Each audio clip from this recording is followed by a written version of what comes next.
What's good? It's Woog. Noname, one of the more interesting rappers in the game, is about to drop her second full-length album, Sundial. Now, she did have a mixtape back in 2016, Telephone, and then she had her Room 25 album in 2018, and now again, Sundial is about to drop August 11th. And the reason why I want to spotlight this album release is because I truly do find Noname to be one of the more interesting, perhaps even misunderstood artists in music right now. And she retired twice over the past couple of years. Now, when she first started breaking big into the game, it was through Chance the Rapper and Mick Jenkins. So Noname is from Chicago, and then she had linked up pretty early with Chance the Rapper and Mick Jenkins. This is around the time Chance the Rapper had his Acid Rap mixtape. It was widely acclaimed. That was before Coloring Book. That was before Donnie Trumpet and the Social Experiment. This is early Chance the Rapper. So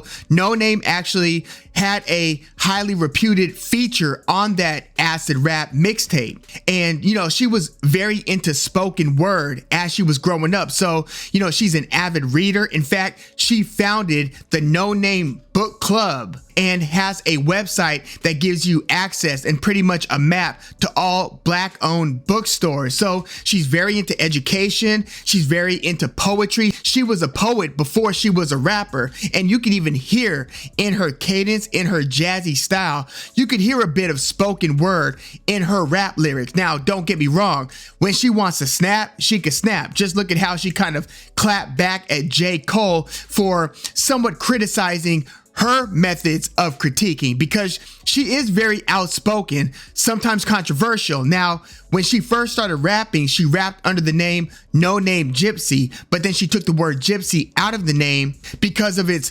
connotations and how it's offensive to the Romani people. So she was very mindful and thoughtful in doing that. And, she had turned down a guest feature on that soundtrack, The Black Messiah, Judas the Black Messiah, about Fred Hampton. And the reason she turned that down was because she didn't think that the movie focused enough on Fred Hampton's communist political leanings. Like, Noname is very anti-capitalist, very outspoken, but don't get it twisted. She's the real deal when it comes to activism. Like, again, opening up a book club and making a lot of controversial or radical books available to the public. Like, she's pretty damn bold. And again, she made her early impact on that Chance the Rapper Acid Rap album. She also featured on the Chance the Rapper and Donnie Trumpet and the Social Experiment album. She also has a feature on Chance the Rapper's Coloring Book. And again,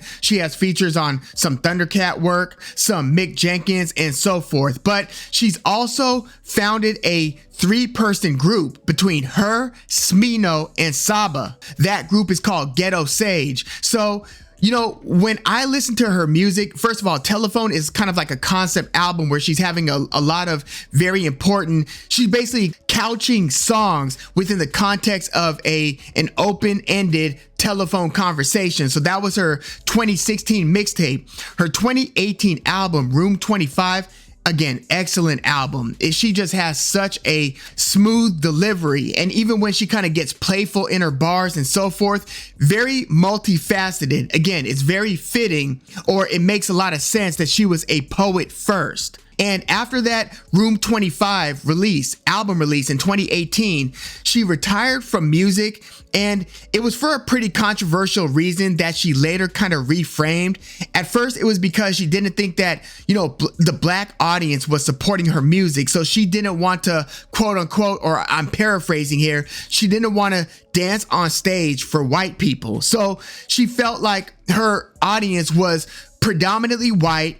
That didn't sit well with her. She wanted, I believe, more support from her own people. So she announced her retirement. And then as she continued to draw criticism for that reason for retirement, and again, that's when J. Cole came in with the song Snow on the Bluff, that again, Noname responded to with the Madlib produced Song 33. She then said that she retired so that she could focus more on her book club. So she made it less about, less about that racial component and more about her book club. And in that clapback towards J. Cole, she was basically talking about violence that's inflicted upon Black women. And so again, even in her diss track, she was shedding a lot of light or spotlighting some of the atrocities that are committed upon Black women. And in 2019, she had also announced before her retirement that she was going to release an album called Factory Baby. I don't think that that album is ever coming out because, again, months later she had retired, and so that album was pretty much shelved. She announced her comeback from music and then re-retired, and then in 2022 she made a post saying maybe 30 years old is too young to retire. And then she was featured at Coachella after being a part of the Afropunk festival lineup in 2022. So she performed Afropunk, performed Coachella, then she announced that she was going to be releasing the album Sundial. And you know, I mean, it's almost fitting that even more controversy or more misunderstoodness follows that, because she released a song that is supposed to be Sundial's lead single, and it's called Balloons, and it's featuring Aaron Allen Kane and Jay Electronica, who could be a pretty controversial figure in himself, the Ultra MC who never released enough material to really satisfy the public. He kind of, you know, marches to his own drum, so to speak.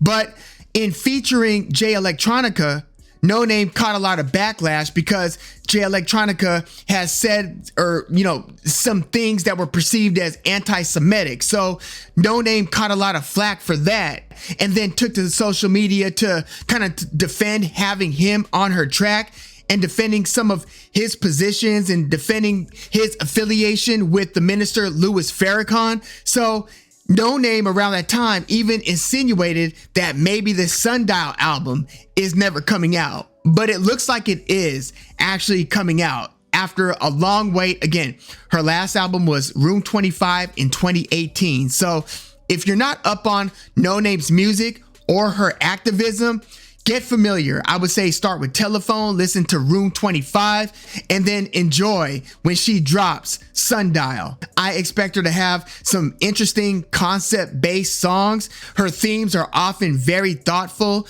just very thought-provoking artists. And I am very much looking forward to this Sundial album. But yeah, let me know if you are already up on Noname, if you're a fan of her music, what you think about some of her controversies and her activism. Again, I thought that it was very impressive that she opened up the Noname book club as an avid reader myself. But yeah, let me know what you think about Noname's music. And you know, some of the music that I liked a lot, I'm just going to get specific in terms of the songs that I liked from that Room 25 album. I like the album opener Self, Blaxploitation, Prayer Song, Window, Don't Forget About Me, Regal, Ace, and Noname. Those were my favorite songs from that album. I know that was a lot to list, but you know, sometimes as I listen to albums, I note the ones that really stand out, and the more songs that start to stand out from a particular album says a lot to me about the strength of the album. But yeah, let me know what you think about Noname. And again, if you haven't listened to the music, go ahead and give it a listen. Let me know what you think. Please like the video, subscribe to the channel if you love music like I do. I'm Woog. Enjoy the Sundial album. Peace.